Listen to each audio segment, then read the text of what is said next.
IPL এর match গড়াপেটার কালিমা সরাসরি না লাগলেও অভিযোগের তীর বারবারই ছুটেছে তার দিকে। জামাতা গুরুনাথ মায়াপ্পান ফেসে গেলে চেন্নাই সুপার কিংসের কর্ণধরের পদটি ছাড়েন আইসিসি চেয়ারম্যানের পদটি আঁকড়ে রাখতে, কিন্তু শেষ পর্যন্ত রক্ষা হলো না। বলছিলাম আইসিসির বিদায়ী চেয়ারম্যান নারায়ণ স্বামী শ্রীনিবাসনের কথা।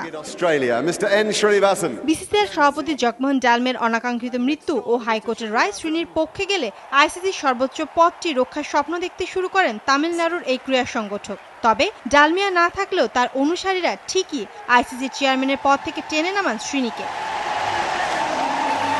৮৬তম বার্ষিক সভায় প্রত্যাহার করে নেন ভারতীয় ক্রিকেট বোর্ডের সমর্থন। ফলে ক্রিকেটের সর্বোচ্চ সংস্থার চেয়ারম্যানের পদে আর থাকা হচ্ছে না শ্রীনির। তবে তামিলনাড়ু ক্রিকেট অ্যাসোসিয়েশনের প্রধানের দায়িত্ব পালন করতে পারবেন তিনি।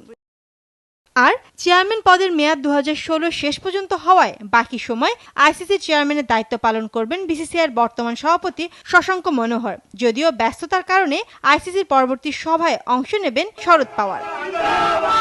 এদিকে এবারই প্রথম আইসিসির বড় কোনো পদে বসলেও ২০১১ সালে ভারতীয় ক্রিকেট বোর্ডের সভাপতি ছিলেন শশাঙ্ক মনোহর। নাগপুরের এই ক্রীড়া সংগঠকের দায়িত্ব থাকাকালীন সময় দীর্ঘদিন পর আইসিসির র্যাঙ্কিংয়ে শীর্ষে আছে ভারত, ঘরে তোলে ওয়ানডে বিশ্বকাপের শিরোপাও। চলতি বছর সেপ্টেম্বরে মিস্টার ক্লিন খ্যাতি নিয়ে দ্বিতীয় দফায় বিসিসিআইয়ের দায়িত্ব নেন নাগপুরের এই সংগঠক। এখন দেখার বিষয় শ্রীনিবাসনের আমলে বিতর্কিত হওয়া আইসিসিকে কতটা সুশৃঙ্খল করতে পারেন তিনি। শায়লা পারভীন, সময় সংবাদ।